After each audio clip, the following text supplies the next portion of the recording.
How's everybody doing? It's Paul from MagpIe 24/7 back again with a review of an opening day defeat. Gutting it really was. We lost 4-2. We led at half time 2-1, and as you can tell by the voice, still not fully recuperated since. Lots of singing throughout the 90 minutes. Great atmosphere, certainly in the first half, which turned to frustration in the second half with some of the way that the game went on and stuff. But yeah, normally, of course, after every single game, myself and Kyle, we do the podcast where we go over the game, we dissect it, we take it through from start to finish, team to selection and everything else in between. Unfortunately, this week, Kyle has had some family news and developments there. I don't really want to go too much into it. So Kyle's not available for this one at the moment, but big shout out to Kyle and the rest of his family. You know, like I said, Kyle will probably mention something more on it next time, but I thought I'd still do a video on the game, summing it up and letting you know what my opinions were on the game. So yeah, travelled up 240-mile round trip for a home game for me these days. Travelled up to Newcastle, met up with Kyle. We went in, new seats in the Gallagher end.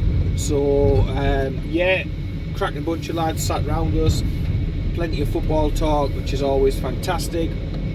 And really looking forward to it. The atmosphere bubbling up nicely, great noise. Looking at the team, I was a little bit surprised. I was a little bit worried and concerned before the game kicked off. No surprise in the formation, three at the back with wing backs. Those wing backs, of course, being two wingers in Richie and Jacob Murphy. The three at the back, though, was what I was really concerned about prior to the game kicking off. Emil Kraft, who's had plenty of minutes pre-season, and I had one Cal that I expected him to start, and he did so, alongside Kieran Clark and Federico Fernandez. And yeah, to say it was a puzzling one with Lascelles and Fabian Schär on the bench is an understatement in itself. I couldn't see why. Later it turns out I think Lascelles has got a little bit of an injury and they were protecting him. But again, that doesn't go to why he didn't play Fabian Schär. I was confused before the match and I was pretty pissed off actually after the game. I let my feelings know on a video clip and shit this. And it was shit defensively throughout the game. Throughout the rest of the team, it was pretty much as I expected. But again, a couple of players playing in strange positions. I think Isaac Hayden, he played about 3 positions during the game.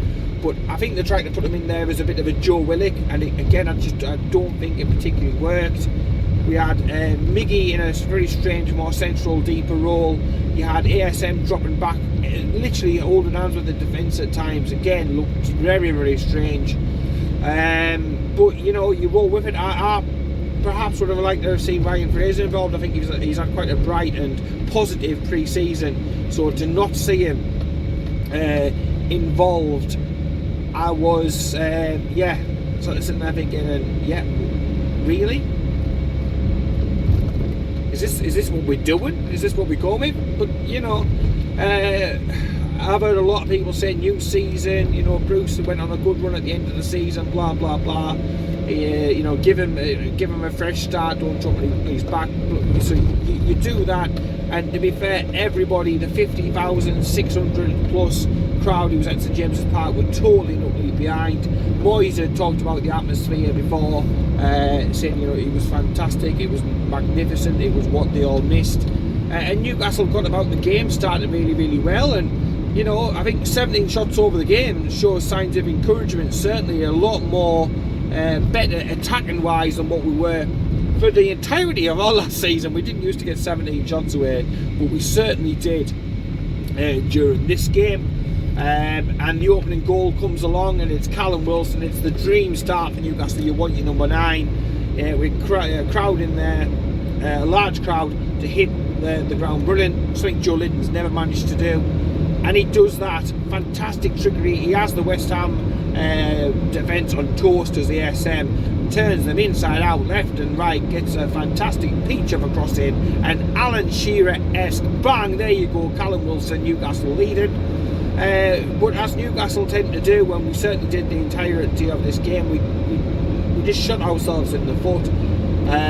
We concede the equaliser, question marks over offside and various different things, not given. But then Newcastle do the right thing, and we go up the other end, cross from one side to the other, fantastic by Jacob Murphy, and we're winning 2-1 at half time, and you're thinking happy days. I was concerned that during the match, Newcastle's defence for the entirety of the first half even was shocking. It was absolutely shocking. Anybody who says any different is on something.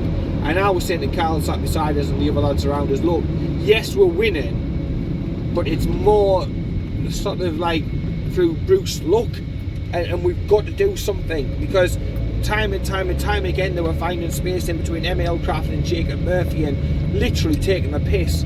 And they were knocking in some very, very dangerous crosses, and I kept saying, look, if we keep doing this, we are going to lose this match, because you can't keep inviting it on and not expecting to be punished, especially with a shaky back line and a keeper making his debut. I thought, by the way, he played absolutely fine. It's no slight against him whatsoever. But yeah, the second half comes along, and yet again we're conceding. It's frustrating. But then when you want to see a reaction from the bench, it doesn't happen, and I've heard a lot of people talk about the penalty. Yes, it was soft. Do I think it was a penalty? No, I don't. I think he gets to the ball. I don't think it should be given, but it is given, and West Ham are just romping away with it, and they score. Richie possibly not following the man in as well off the penalty. And then they go again and score another one, and it's 4-2. But you're looking at the bench and you've got half an hour to go, and you're thinking, we're going to have to throw the kitchen sink at it now. You're going to see Dwight Gale come on. But the substitutions that get made are bizarre.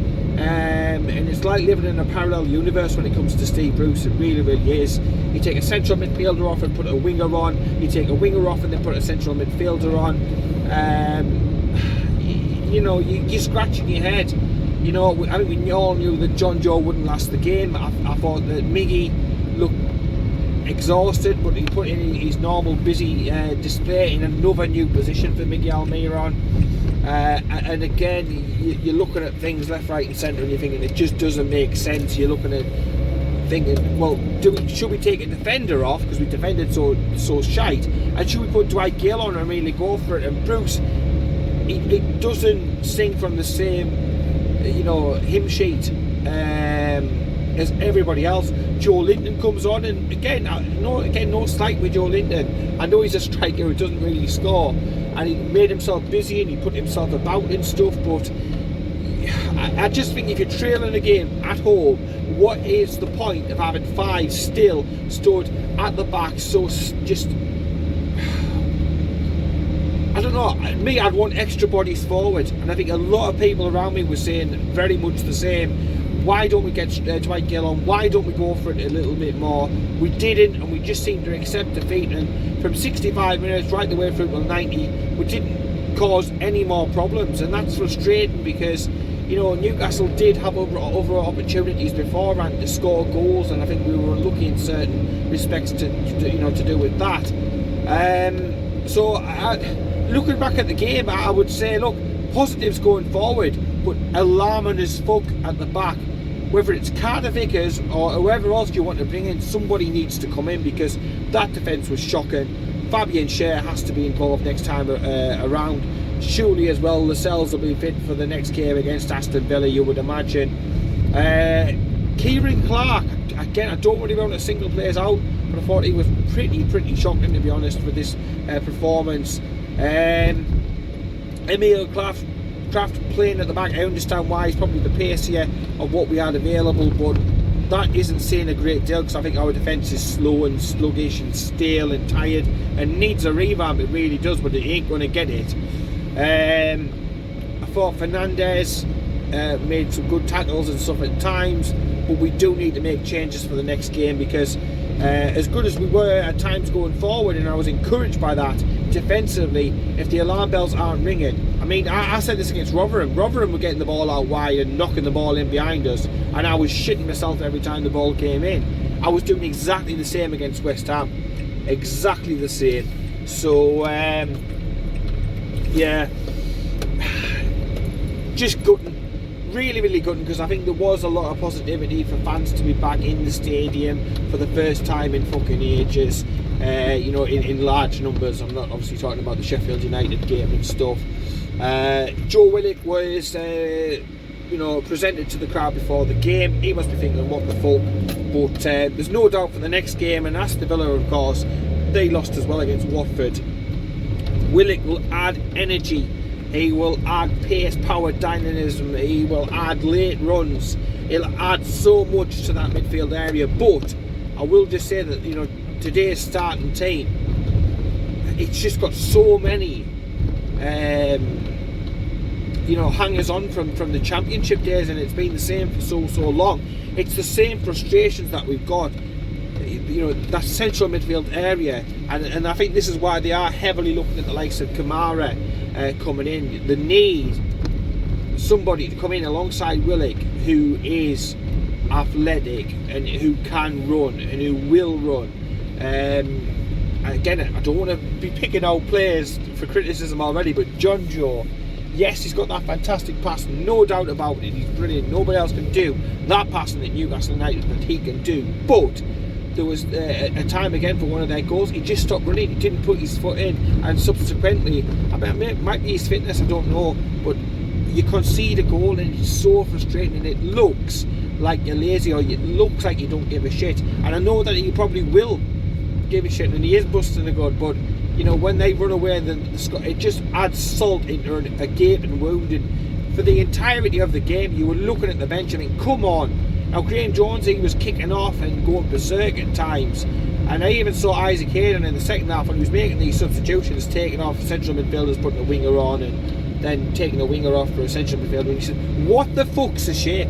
You could see Hayden was having a right go at Steve Bruce, saying, you know, what are we supposed to be doing? Who are we supposed to be picking up? The communication simply was not there, and that's disgusting. And I think I put a post up saying it was jumpers for goalposts in the second half, because it was. You have that situation with the tactics. You're looking at when we're conceding goals, and you know, Richie's a mile away from where he needs to be. And I love Richie, I love his enthusiasm, and I think he makes players better around him in general. But you know, at the end of the day, he's a right attacking midfielder playing at left wing back, just like Jacob Murphy is a right midfielder playing at right wing back. And you know, these players, it's systematic of the shit that's gone on at the club for far too fucking long, that you've got these players playing out of position, and that's because of a chronic lack of underinvestment. I think this formation probably does best suit the players that we've got, but we do have square pegs and round holes. And today, looking at Isaac Hayden as the most advanced midfielder at times out of everybody we had, looking at Alison Maximin literally holding hands with the defence at times and looking to try and take everybody on just to get us further forward. Miggy in a new role, deeper, more central. And you know, you've got your a right winger at left wing back, and you've got a right winger at left wing back. You've got a right back playing at centre back, whilst you've got two centre backs sat on the bench. It is so bizarre. And I hope that when Steve Bruce goes and does his interview on Thursday, that this is forcibly put to him, that why do you continuously do this? Why do you always put square pegs in round holes and so on and so forth? Because it does my tin personally as a supporter, when I think they can just be set up to be in their more natural positions where they are surely going to play better. You know, you can't criticise players like Jacob Murphy. He's going to get better. He's going to get better, no doubt about it, as he plays that position more and more. But Matt Ritchie's long in the tooth. He probably wants to move to Bournemouth, and you're not probably willing to learn as much as what a Jacob Murphy is. But it's going to take time, and in the meantime, they're going to make mistakes. And I think Jacob Murphy, yeah, he's got a cracking goal yesterday, but he was found out on the defensive side time and time again. Through that gap, and you know, second half again on the other side, they were finding space in between the, you know, Kieran Clark and Matt Ritchie. And it's fantastic when you're going forward and you're bombing crosses from one full back to the other, and the other full back scoring. but you also need them to be able to do the defensive work and to be smart enough about where they are positioning themselves to be able to not concede 4 goals at home. Because if we're conceding 4 goals at home on a regular basis, or we're conceding on a regular basis, we won't be, you know, when we score 2, we should be able to keep the goals, the goals out and get the 3 points at home. It's unacceptable to me to be scoring 2 at St James's Park and then not coming away with something out of the game. But West Ham, make no doubt about it, 100% deserved something out of it. At half time they'd have been sitting thinking, look, we're more than unlucky, because they were the better side. Even when they went behind, they were still, and even like on the first couple of minutes, beginning of the game, they were pushing and probing for weaknesses and probing for gaps and spaces, and they had fantastic crosses off the ball. The set pieces were on the money, on the market, they were getting shots in on target, and we simply can't live by a seat of your pants mentality. We cannot do it. The thing is, the owner is playing roulette with the club. The MD plays roulette with the club. We can't afford for the manager to be riding by the seat of his pants and hope that he's got more jam than Hartley's once again. We can't simply do it. Just like I can't raise my voice at the moment, they can't take those risks. So we've got a little bit left of the transfer window, 2 domestic loans to be able to use up. They both have to be used. Matty Longstaff is wanted by a host of championship clubs. Derby have been desperate for him. Nottingham Forest are offering a good package. There's also Scottish Premier League interest from Matty Longstaff as well. So it looks as if Matty's going to be going out, and that will free up another space. Can we get Kamara in? If we can, I think it would be a fantastic signing. I really do, and in an area we are desperate for. But the minimum we need to do is to fill up both the loans, and it needs to be good loans like the Willock one was. So whether that's Carter Vickers, which I know Graham Jones is heavily pushing for, again, athletic, some pace, has got a left foot, can bring the ball out, something that we are lacking big time. But yeah, interested to see what Steve Bruce says on the phone in on Thursday, how he justifies some of the crazy shit that's going off at the club, to be honest. But regardless to how, where, why or anything else like that, Newcastle lose 4-2 at home, fans unhappy, and if they follow that up with another defeat against Aston Villa, it puts huge pressure on it. It makes the crowd drop for the Burnley game. It probably makes subsequent crowds drop for the likes of the Southampton game, etc, etc. We need some positivity in the club. We need the football team to produce. We need Steve Bruce and his coaching team to produce, because everything else at the club is in such a fucking clusterfuck of a mess. And I'm talking about the ownership, Mike Ashley washing his hands of it all and not putting the investment in, and etc, etc, being shafted by the Premier League, of course, and so on and so forth. So yeah, disappointing to lose, but look, it's early days. We can turn it back around, and we must, because just remember, there's no great, I don't think there's a great run at the end of this season as there was last season, because this season we've got really hard teams to be able to play at the end of the season in the run-in, so we don't want to be going into that run-in still with risk of relegation and stuff. So a huge game against Aston Villa, we've got to give it everything to get something out of that game. And then Southampton again is massive.